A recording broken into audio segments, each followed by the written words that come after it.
Amen. Let's give the Lord another clap offering. Salamat sa Ginoo, no? A wonderful time to just seek the Lord and be with God during the prayer and fasting. And I hope that more and more of us would be able to join during that time, hopefully next year. So next year pa, ang putay igsoon. And let's pray first. Ang puta sa Ginoo. Let's just bow down our heads, close our eyes. Father, we thank you, Lord God, for this wonderful day. We thank you for, Lord, celebrating the resurrection, O God. Lord, we are so grateful, Lord God, Jesus, because we know, Lord, that you are alive, O God. That you are resurrected, O God, Jesus, and all our hopes, all our desires, Lord God, Jesus, are brought together, Father, because of this fact, Lord, that you have risen from the dead.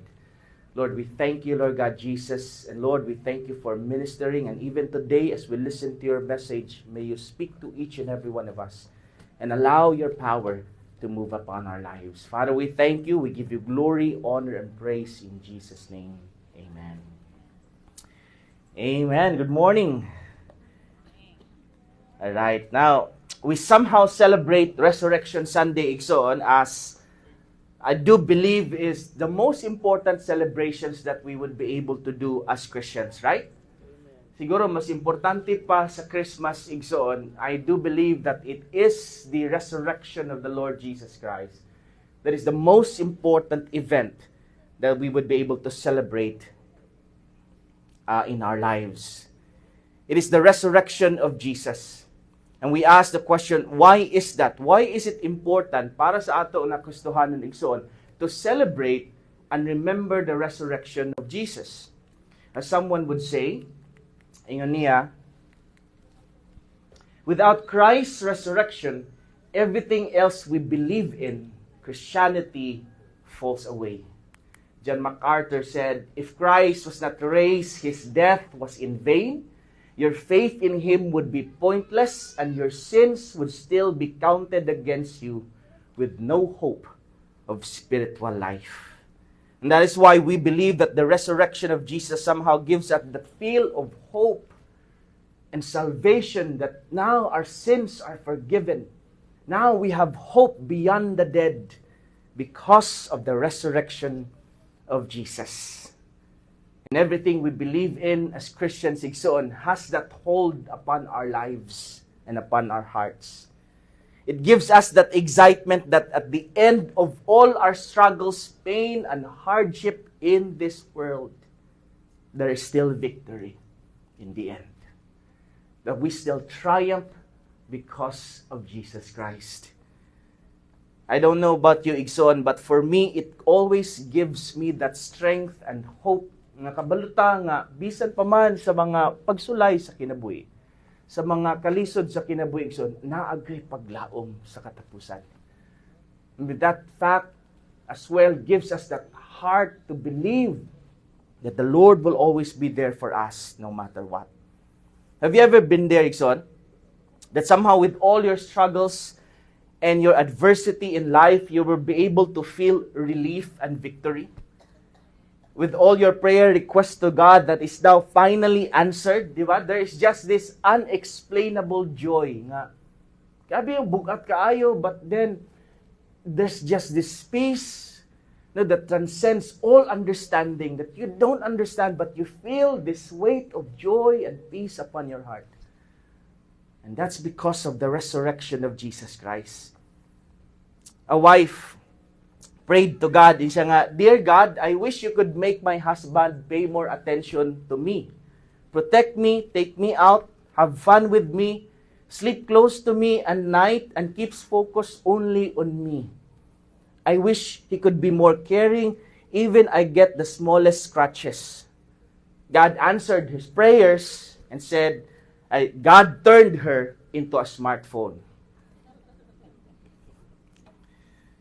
Well, not that kind of answered prayer, but if you've waited for something that you desire for so long, that struggled for so long, the adversity that led to that victory, and it came to pass, di ba, you feel that sense of sweet relief and wonderful joy upon your heart. Yang Ginoo, tinuod yun. Maka, sulti ba taan na igsoon? Nga sa atong kaugalingong kinabuhi, makainguntang ang Ginoo, tinuod yun. Right? It's the same joy, relief, and gladness we feel today as we celebrate the resurrection of Jesus Christ. I remember the story of the disciples, igsoon, when somehow the Lord Jesus Christ died and they have burag na wad-an silang paglaom. Di ba? Kaya siyempre, namatay ang ilahang Ginoo. And somehow, it created this fear and anxiety in their hearts. In John 21, verse 1 to 8, it says, afterward, Jesus appeared again to His disciples by the Sea of Galilee. So now, pa sila kabalo, and somehow, they have not yet seen the Lord. No, pa sila kita sa Ginoo, and they have this fear and anxiety in their hearts. Now, nangista na sila, ngaytabo is that nangista sila balik. So nga, balik na lang ta sa atong kuan, kay murag patay naman ang Ginoo, warag nawad-an sila paglao. But then, Jesus Christ appeared again to the disciples by the Sea of Galilee. It happened this way. Simon Peter, Thomas, also known as Didymus, Nathanael from Cana, and in Galilee, the sons of Zebedee, and 2 other disciples were together, and said, I'm going out to fish. Simon Peter told them, and they said, we'll go with you. So they went out and got into the boat, but that night they caught nothing. Wagi sila nadakpan. Early in the morning, Jesus stood in the shore, but the disciples did not realize that it was already Jesus. He called out to them, friends, haven't you any fish? Haven't caught, no? They answered, no. Pag mo sila kakita sa Ginoo, because of their, siguro di ba, usahin na nga bisag sa kalipay, di mo mabati igsoon because your heart just feels so down and depressed. And somehow, even though there's already joy and there's already victory, you still don't see it. Pero kamaayo sa Ginoo igsoon, tawgon gid kaniya. Sabi, no? He said, throw your net on the right side of the boat and you will find some. When they did, they were unable to haul the net in because of the large number of fish. Then the disciples whom Jesus loved, meaning si John the beloved, said to Peter, it is the Lord. Sabi, no? As soon as Simon Peter heard him say, it is the Lord, he wrapped his outer garment around him, for he had taken it off. Di ba? And jumped into the water. The disciples followed him in the boat. Ambak diritso. Seeing Jesus Christ, wala na'y pagduha-duha. They just threw themselves into the Lord and followed Him. There was a sense of sweet relief and wonderful joy when the disciples finally saw the resurrected Christ. Imagine their excitement. Ikaw kung naa ka dito, no? It must have been frightening for the disciples that they have given up hope and go back to what they did before. It was the longest wait ever in their lives, knowing Jesus promised them that He will return from the death. Murag ana siguro sila, di man siguro tinuod ang ingon sa Ginoo. After believing that everything is lost and seeing Jesus alive, gave them courage and joy no one could imagine. And that's what the resurrection of Christ brings to us. Amidst loss, and amidst disappointment, pain, death, and suffering, it gives us courage to continue and move forward. Christian author Clarence W. Hall said this, the resurrection of Jesus changes the face of death for all. His death is no longer a prison, but a passage into God's presence. Easter says you can put truth in the grave, but it won't stay there. You can nail it to the cross, wrap it in winding sheets, and shut it up in a tomb, but it will rise. Amen? And that is why amidst many troubles we encounter, death and tragedy overall, we know that in all this, there is hope because of the resurrection of the Lord Jesus Christ. Friends, wherever you are in your life today or in your journey, this is what we must always remember. Because of the resurrection of Jesus, we have hope that He is alive. And that is why this morning, let's again recapture that what transpired during that day and what joy it brought to the people who have hope in Him. In John chapter 20, verse 1 to 23, it says this. So, dirita mo part sa ato ang mensahe karon igsoon. Early in the first day of the week, while it was still dark, Mary Magdalene went to the tomb and saw that the stone had been removed from the entrance. So she came running to Simon Peter, to the other disciples, that the one Jesus loved, meaning John, gabi no? The one that Jesus loved, and said, they have taken the Lord out of the tomb, and we don't know where they have put Him.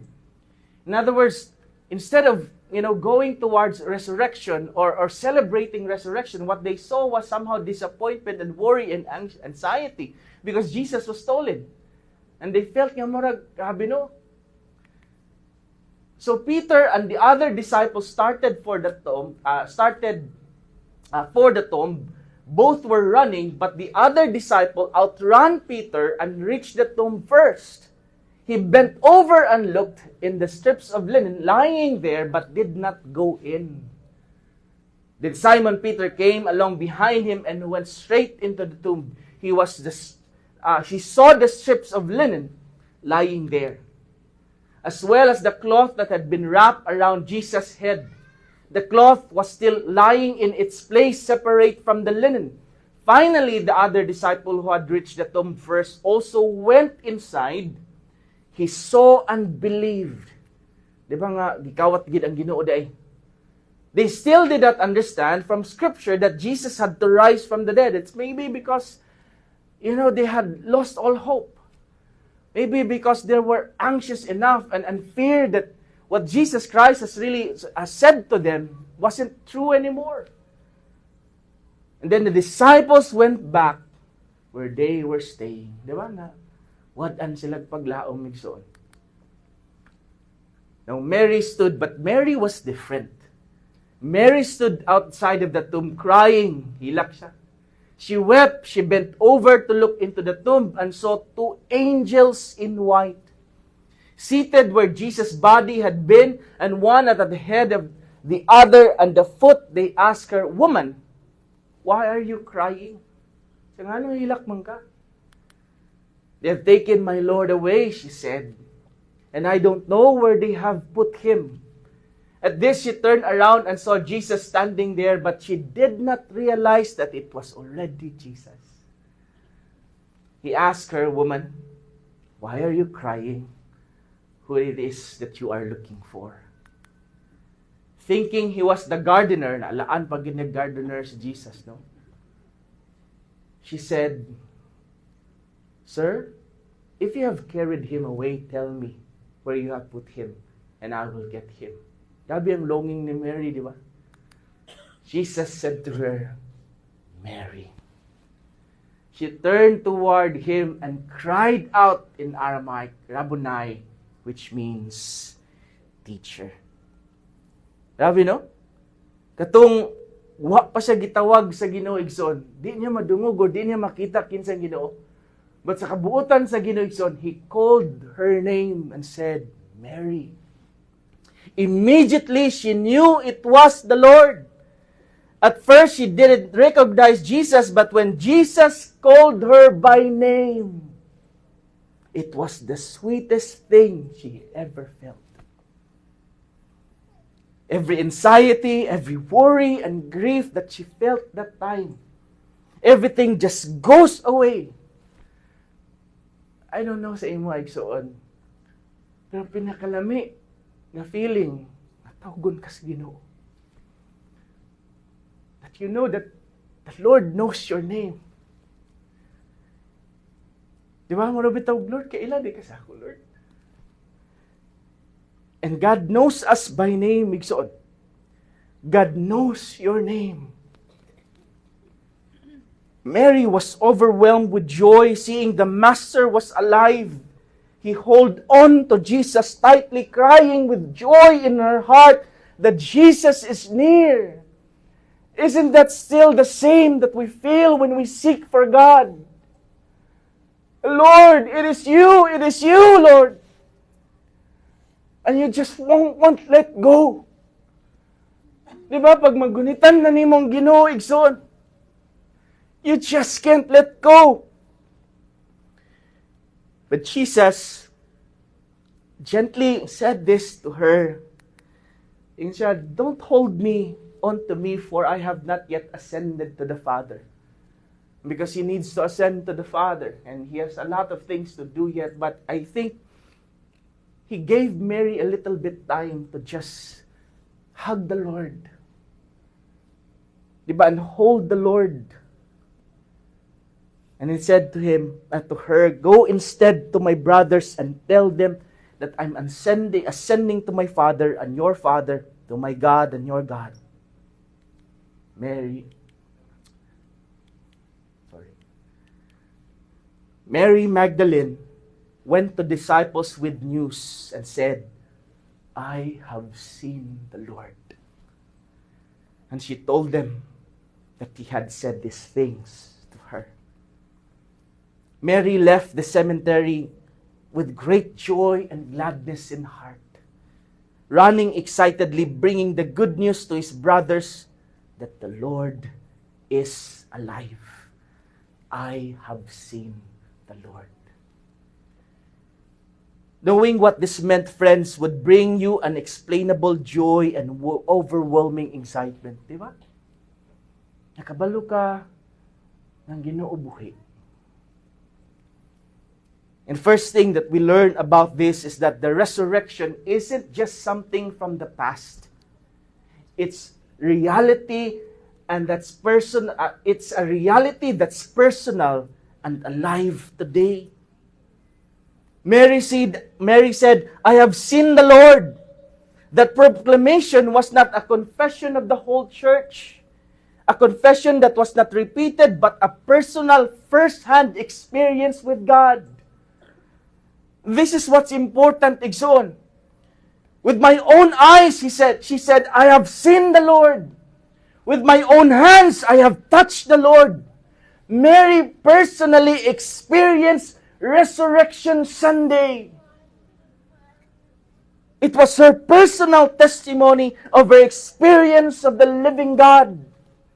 And that's a question for you and I, Igsoon. Do we have that experience? And we would be able to say like Mary, I have seen the Lord, I have touched the Lord.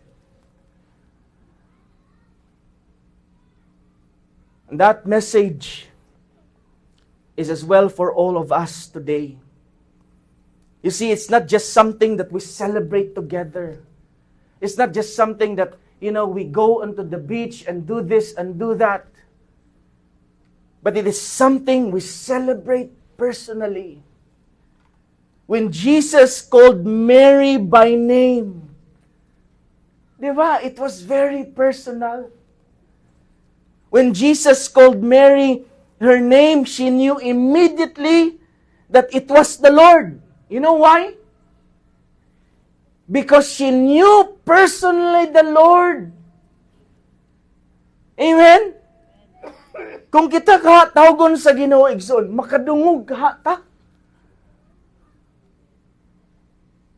Right? Do we really personally know the Lord? That when God calls us, we immediately know, we say, it is you, Lord. Di ba? Kini sa Ginoo, tingog gini sa Ginoo. Naana ba mo na experience, Igsoon? That when everything we do, we know it is from God. Because we know that He's the one calling us. Di natang libog. Di natang libog kung kinsang tingog ang atong paminawon, kabalitan sa Ginoo ni. Because we personally know the Lord.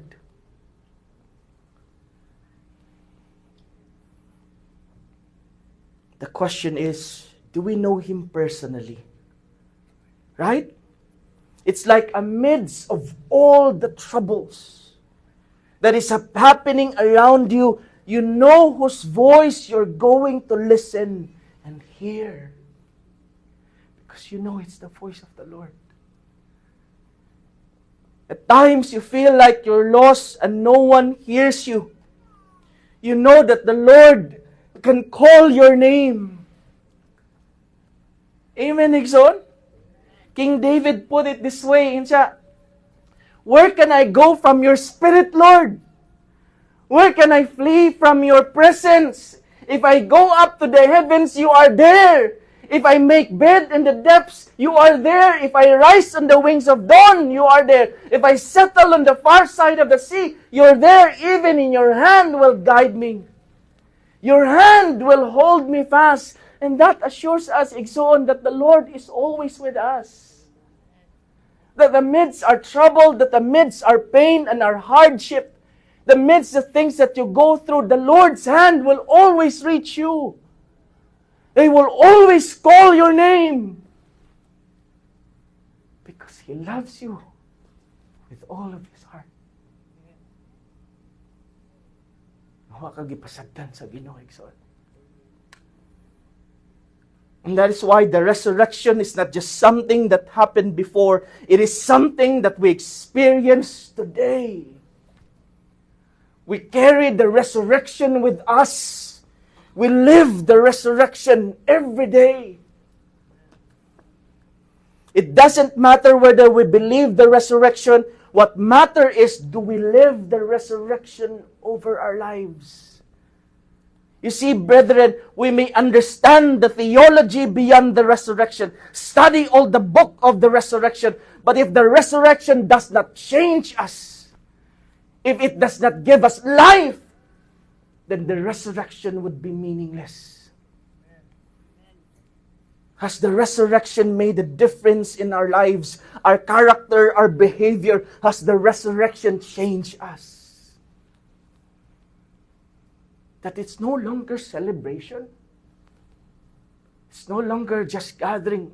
But Lord, you're personal to me. I have seen the Lord. Has the resurrection changed us, Igsoon? I heard a person prayed to the Lord. Siya nga, Lord, grant me the serenity to accept the things I cannot change, the courage to change the things I cannot accept, and the wisdom to hide the bodies of those I have killed today, na nagpalagot na ko, Lord. And help me remember that when I am having a bad day and it seems like people are trying to annoy me, it takes 48 muscles to frown, 28 muscles to smile, and only 4 muscles to extend my arm para isagpa sa tao kaulit, Lord. Someone said, some people say I have a bad attitude. Actually, I just have an excellent one. It happens to be negative. A person who experienced the reality of the resurrection is a changed person. Amen ba na, Igsoon? We are no longer the person we're used to be. We're not perfect. We sin all the time. But we're gradually walking towards the right path of God. And ang nakalamian na, Igsoon, is that it is the Lord that holds our hands. He changes us from glory to glory. As 2 Corinthians 5:17, therefore, if anyone is in Christ, the new creation has come. The old has gone. The new is here. That's why ayaw tuo sa kaaway, Igsoon, nga ikaw old paghihapon ka. Nga naa paghihapon ka sa imuhang karaan. No, the Lord has already given you a new life. You're already new creation, Igsoon. God has given you that life to live by. Amen? It is no longer the old self that dictates us. But the most wonderful thing is that even we do still sometimes fail, He leads us. We're a new creation because of the resurrection. It is because of what Jesus has done that we have that life today. The same power that raised Jesus from the dead is the same power that is changing us today. That is why it is impossible for a Christian to not change who have personally experienced the power and the resurrection of the Lord. Because He's alive within us. Diba? Just like the experience of the Apostle Paul in the road to Damascus. Mary who have seen the Lord, the disciples who are willing to die for the resurrection. Every one of their lives were changed because of the resurrection. Because of the resurrection, we have seen people freed from sin.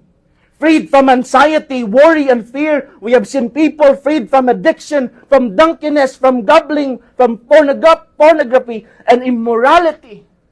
We have seen people freed from sin because of the power of Christ. We have seen angry, hating people become loving people. We have seen unfaithful spouses become loving and committed spouse to their husband or wife. We have seen pain, death transformed to purpose and healing. All of this happened because of the resurrection of Christ. Friends, I tell you this. There is no limit what God can do in your life.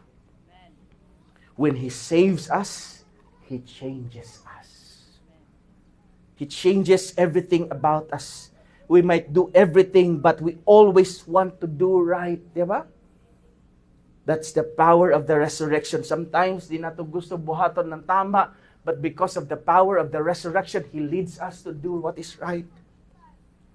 The theological explanation of the resurrection is meaningless if living the reality of the resurrection in Jesus is not somehow, present upon our lives. And what is the proof, Igsoon, that the resurrection is present within us? What is the proof?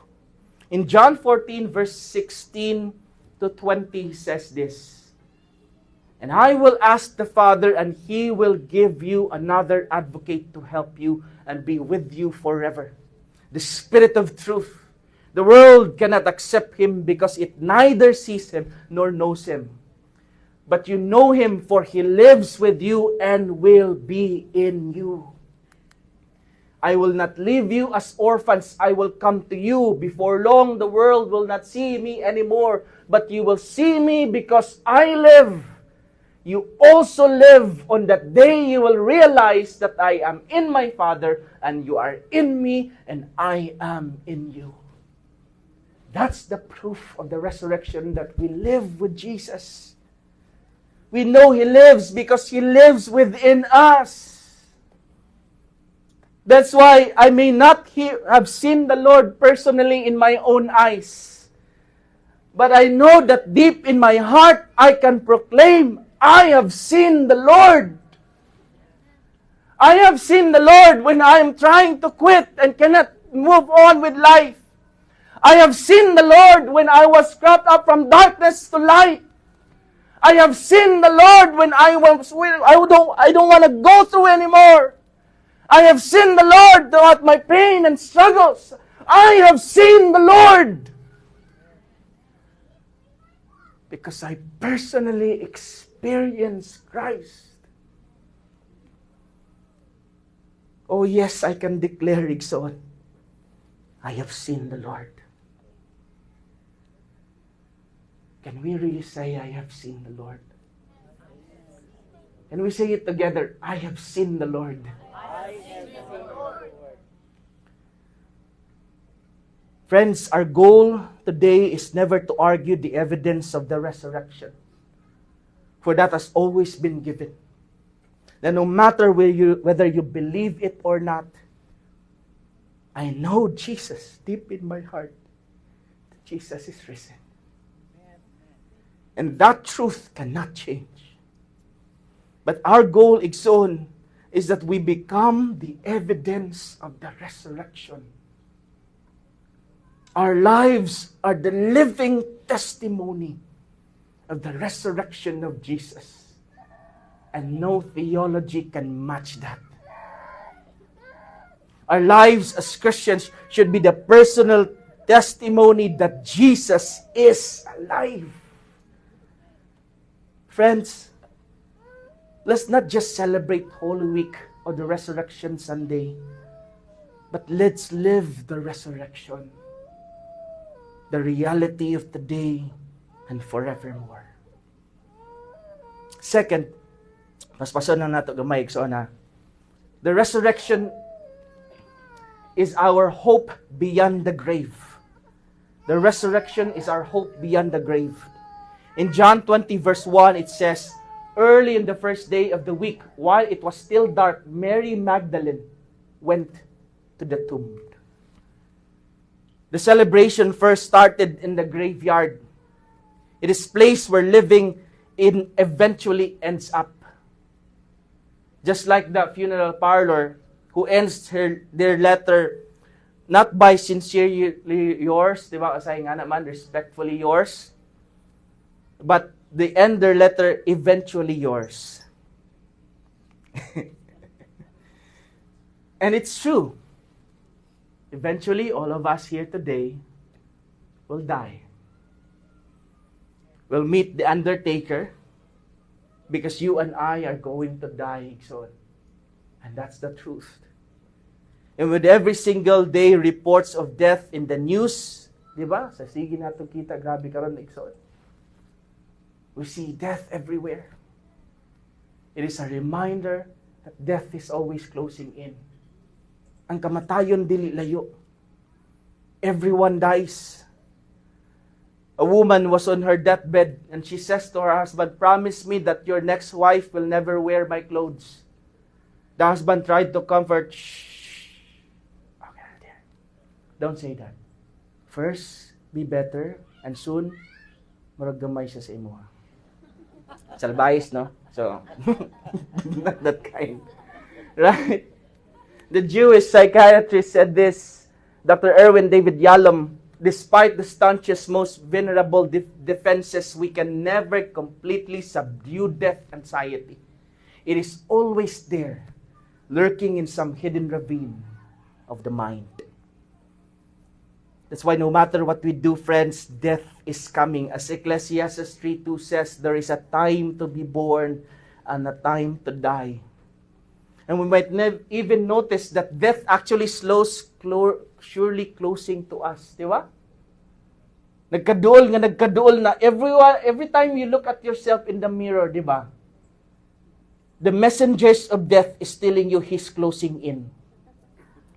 When you see your wrinkles in the face, when you need glasses to see, when you need maintenance to feel better, when our hairs have turned to white, when we need to grasp for breath, di ba? Hingakon ta ditso. That's why no matter what we do, how to extend our lives, sa kutsaw na tong inat, di ba? Death will still catch up. These are the many messengers of death that is closing in. Death may come slowly, death may come suddenly, but sure enough, death will come. Now, before that day in Jesus' tomb, nobody came. Di ba? Before that day, death won the battle. It was always, life was always a dead end. Death was always the end for people. But then, after that day, Jesus was risen. One person entered the grave, yet came out. Death could not hold him. Death could not keep him. He came out alive. Amen. And that's the hope we have. As Paul says in 1 Corinthians 15:55, O death, where is your sting? O grave, where is thy victory? And that's the guarantee, friends, that all of us who believe in the Lord Jesus Christ will rise from the dead and live with Him. There is hope beyond the grave, Igsoon. That's why we are never afraid. We can rejoice that our future resurrection of eternal life has heaven guaranteed. In Romans 14 verse 8, if we live, we are living for the Lord. Di ba? Grabe, no? Kung dirita sa kalibutan, then we give our lives to Jesus. And if we die, we're dying for the Lord. So living or dying, we belong to Jesus. Isn't that the greatest news ever heard, Dixon? The message of the resurrection is that there is a passover from grief to joy, from death to life. From the world, death. For the world, death is the end. For us who believe in Jesus, death is just the beginning of a greater life. Amen. Lastly, as we end, Dixon, the resurrection is not to be kept, but to be proclaimed. Amen? In John 20, di ba, ingon sa Ginoo, unsay giingon niya kay Mary? Go! Tell them I have risen. Munang dagan-dagan si Mary, excited to share. I have seen the Lord! I have seen the Lord! Ingana ba ta ka-excited, Igson? To be in possession of the greatest gift and news obligates us to share this with others. No? Excited na dapat. We cannot stay silent. We have to tell people what we have seen. There's always this feeling that we cannot keep this from ourselves. Manang gusto ginato i-share. Gusto ginato sultian ng tanang tao. Buhi ang Diyos. Diba? It's like this. If you have discovered the cure for cancer, o niya, naanagad, dili kay 99%, kundi 100% heal gyud pag inom tumarib, ayo dito. Diba? Will you keep it to yourself? Will you keep it to your dying friends? Will you keep it to your dying families? Will we keep silent? Watching our families, our friends die? And it's the same understanding, friends. Will we keep it when we see our relatives, our families, our friends going to hell? Will we keep it inside?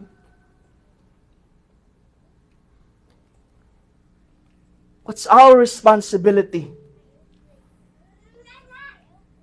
Because if we have this greatest gift, why keep it within us?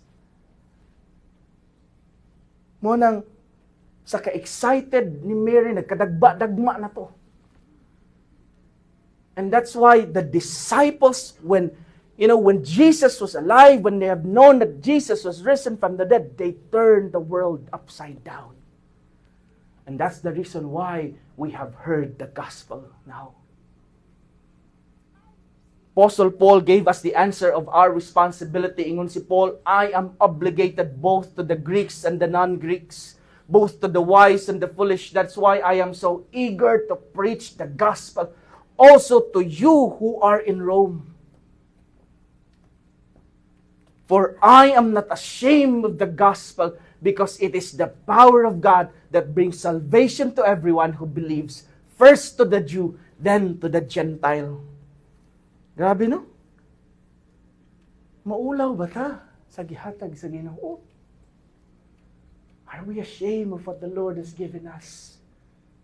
Paul was willing to suffer public disgrace, humiliation, in order for the gospel to be preached. In order for people to be saved, to see the Lord themselves.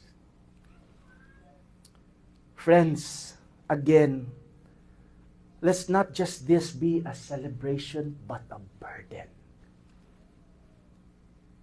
A burden not to keep what we have received and share to others who still don't know the Christ we proclaim.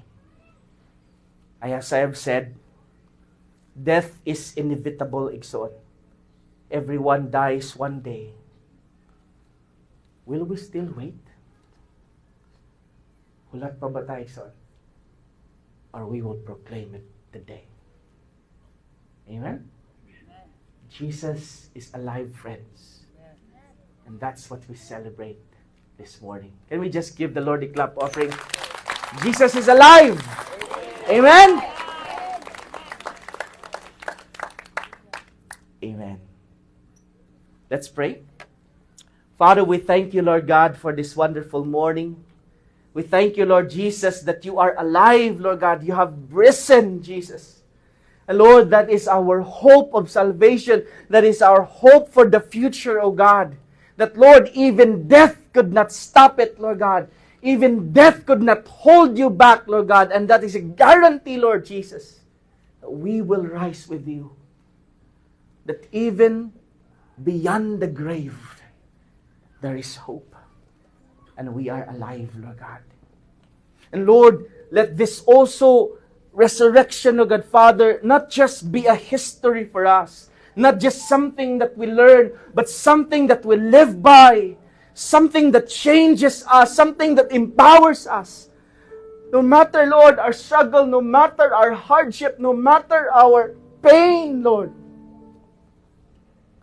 And because of this, Lord God, we would be able to continue forward because we have hope. We are not like the world who cry and weep for no hope.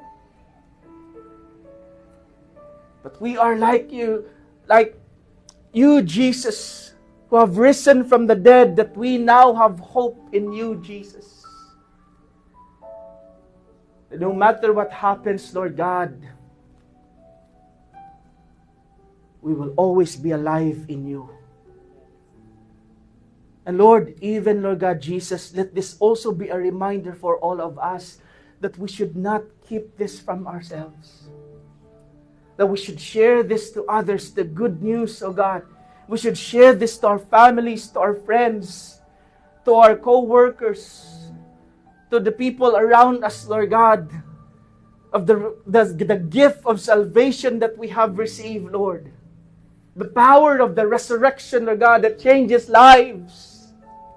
Oh Lord, we say, Lord God, I have seen the Lord. Lord, we have seen you, Lord God. We have experienced you, Jesus. We have known you, Lord God, in our lives, oh God. Lord, we have seen you, Lord God, amidst our darkness, amidst our pain, amidst our hardship. We have seen the Lord. Oh, we thank you. We thank you, Lord God. We will never do this without you, Lord. We will always be in pain and in hardship, Lord God, without knowing you. Thank you, Jesus. Thank you, Jesus. We have known you, Lord, as our Lord and Savior. Father, thank you. And I pray for everyone, Lord God, that is here this morning. Whatever they're going through in their lives, Lord Jesus. Lord, remind them of the resurrection. Remind them of your power, O God, that even death could not hold you. Remind us, Lord God, Jesus, that, Lord, our problems today, our hardships today, are never can be compared to the glory we have in you, Lord Jesus. But we know, Lord God, you will always be there for us. I pray for everyone that is in this room this morning. May you be with them always. May you guide them always. In the name of Jesus, we pray all this. Amen and amen. Let's give a clap offering to the Lord. Amen. Happy Resurrection Sunday. Namatay pa mong yapon. Jesus is alive! Amen. Now, before we continue on to our tithes and offering, we'd like now to take this time, a little moment, to ordain Pastor Bernie and confirm his calling to the Lord. And make this a confirmation and celebration as well for the calling for his life as he continually served the Lord and so on. And we are here gathered today to witness the ordination of Pastor Bernie, who has been called to serve the Lord and His people. We rejoice in this momentous occasion and welcome all who have come to share